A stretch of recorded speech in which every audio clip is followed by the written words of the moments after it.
Natin din lahat at big love sa tato. Ito kita nyo hanggang doon sa may umpisa doon, no? Dami na kalat dito. Yan, so pinamabasarahan naman yung Escuela Highway, mga kabayan. So dito sa may tapat na Reyes to, guys. Grabe, mahaba pa to hanggang doon sa kabila. Ayan, tuloy-tuloy lang tayo magbibigyan ng update sa ating mga kabayan. So makikita nyo guys hanggang doon ginawa ng basurahan naman yung highway. Ayan po, dahil basura at ito pinagusunod na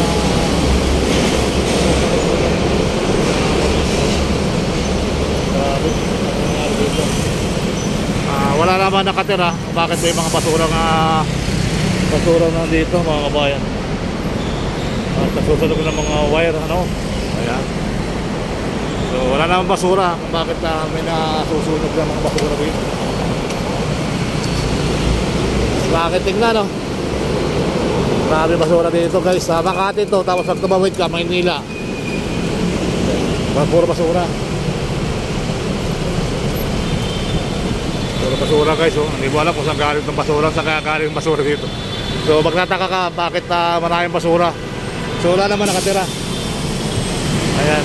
So muli po ay pinta ito. Doon sa may Kasangkari, may nagsunog din ng mga wire doon. So ayaw ko na sanang kasi nakita mo naman tambak ko. Sino ba nakatira dito?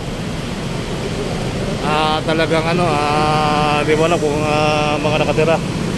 Alam nga namang tayo ang tapon dito. Grabe sila kayo nagtatapon dito, mga kabayan. Yung mga basura ganito hanggang doon sa kabilang dulo. Ayun, hanggang sa kabilang dulo ng basura. Hanggang doon yan, tingnan natin pasimula Makati hanggang Manila.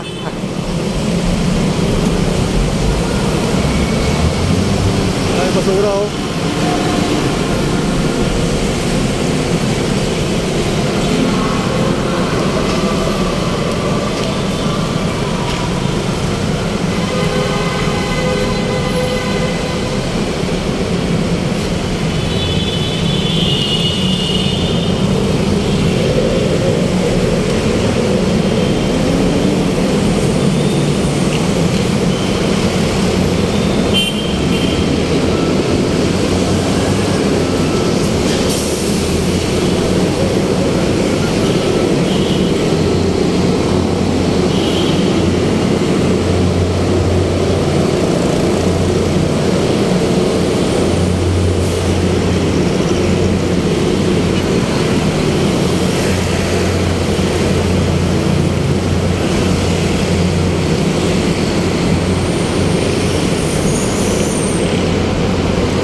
Yan lang yan sa mga